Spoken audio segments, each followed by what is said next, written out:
Hello అండి. ఇవాళ మనం లోపల ఎర్రగా బయట ఊదా రంగులో ఉండే ఆలు బుకరా పండు గురించి తెలుసుకుందాం. ఇది చూడడానికి అందంగా ఉండడమే కాకుండా తినడానికి చాలా రుచికరంగా ఉంటుంది. ముఖ్యంగా వేసవికాలంలో ఈ పండు తింటే శరీరానికి చల్లదనం కలిగిస్తుంది. ఆలు బుకరా పండు ఆరోగ్యానికి ఇచ్చే ప్రయోజనాలు అనేకం. ఇందులో ఉండే ఫైబర్ వల్ల జీర్ణక్రియ మెరుగుపరుస్తుంది, మలబద్ధకం తగ్గుతుంది.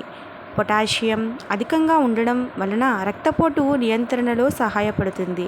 యాంటీ ఆక్సిడెంట్ గుండె ఆరోగ్యానికి రక్షణ ఇస్తుంది. విటమిన్ సి చర్మానికి సహజమైన కాంతి ఇస్తుంది, ముడతలు తగ్గిస్తుంది. ఐరన్ ఉండడం వల్ల రక్తహీనత తగ్గుతుంది, హిమోగ్లోబిన్ పెరుగుతుంది. రోజు కొద్దిగా ఆలు బుకరా పండు తింటే శరీరం తేలికగా ఆరోగ్యంగా ఉంటుంది. కానీ ఒకేసారి ఎక్కువగా తింటే కడుపు సమస్యలు రావచ్చు. అందుకే పరిమితంగా తినడం మంచిది. ఓకే అండి. మరిన్ని ఇలాంటి హెల్త్ టిప్స్ కోసం మా ఛానల్ను సబ్స్క్రైబ్ చేయడం మర్చిపోవద్దు. Thank you for watching.